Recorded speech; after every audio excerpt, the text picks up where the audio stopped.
Welcome to this explainer. Today, we're tackling a very specific yet incredibly common academic headache, and that is perfectly citing a PowerPoint presentation.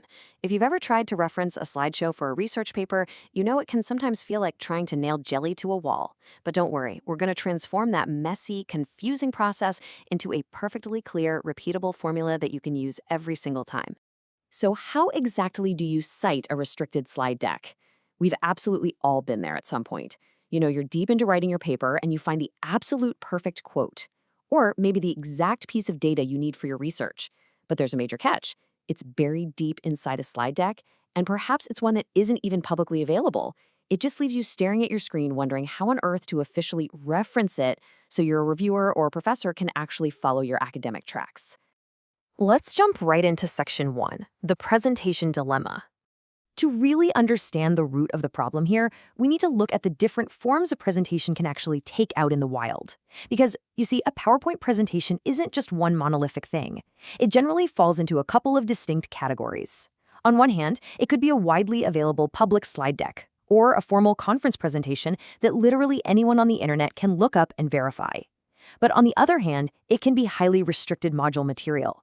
We're talking about those slides locked behind a university login, a specific course portal, or an internal network. Recognizing exactly which category you're dealing with is your very first, absolute essential step before you write a single word of your citation. Moving right along to section 2, anatomy of the reference. We're going to build this reference like a giant puzzle, starting from the core components and working our way out. Whenever you're looking at a slide you want to use, you must record these 3 pieces of information right away. Number 1, the author or presenter. Number 2, the year it was delivered. And number 3, the exact presentation title.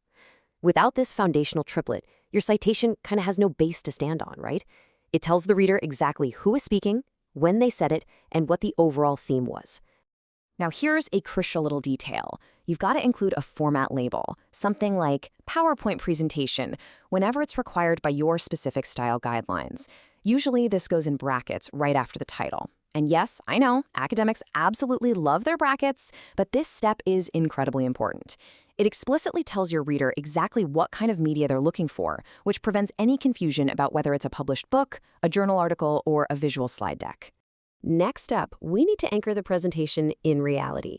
I mean, ideas don't just float in a vacuum, do they? We need to provide the core event details. This means listing the specific module or event where the slides were actually shown. Then, you name the institution that hosted it. And finally, you pinpoint the full date it was delivered. By doing this, you're treating the presentation not just as a flat document, but as a specific historical event that occurred at a specific place and time. To finish off the tail end of the citation, you essentially need to provide a digital map for your reader. You do this by providing the access details. This includes the URL or the virtual learning environment, the VLE information.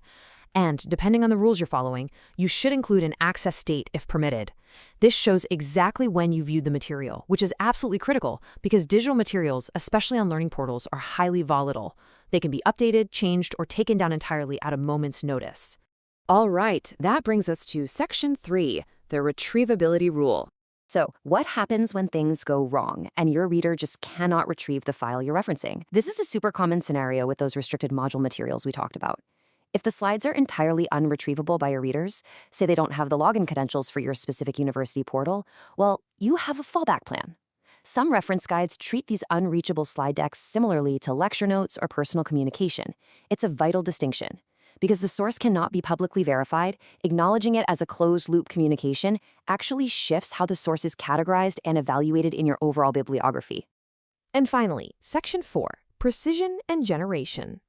If you need a precise quotation from the presentation, a general citation just pointing to the whole deck, yeah, that won't cut it. The golden rule here is to add a specific slide number wherever it's available. Think of it exactly like a page number in a printed book. It directs your reader to the exact spot where the information lives. It demonstrates rigor and is a true hallmark of excellent academic practice for sure. Now for some good news. You don't always have to piece this puzzle together manually every single time. You can use specialized tools like the Harvard Reference Generator, located at harvardreferencegenerator.co.uk. This tool can automatically generate the properly formatted reference for you based on the components we just discussed, which saves you a massive amount of time and keeps your formatting perfectly consistent across your entire paper.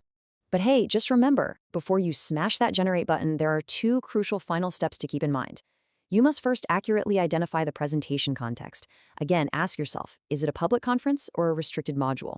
And secondly, you must strictly follow your own institution's specific rules regarding restricted teaching material. The generator is incredibly powerful, but it relies entirely on you feeding it the correct context right up front. To wrap up this explainer, I want to leave you with a bit of a provocation. As digital teaching materials continue to evolve and increasingly disappear behind restricted academic and corporate portals, how will the very nature of tracing and verifying information change in the future? When the evidence we cite becomes harder for others to easily access, how do we actually maintain academic transparency? It's a fascinating dilemma, and definitely something to think carefully about the next time you drop a slide reference into your bibliography. Thanks so much for joining me today. Keep learning, and as always, keep exploring.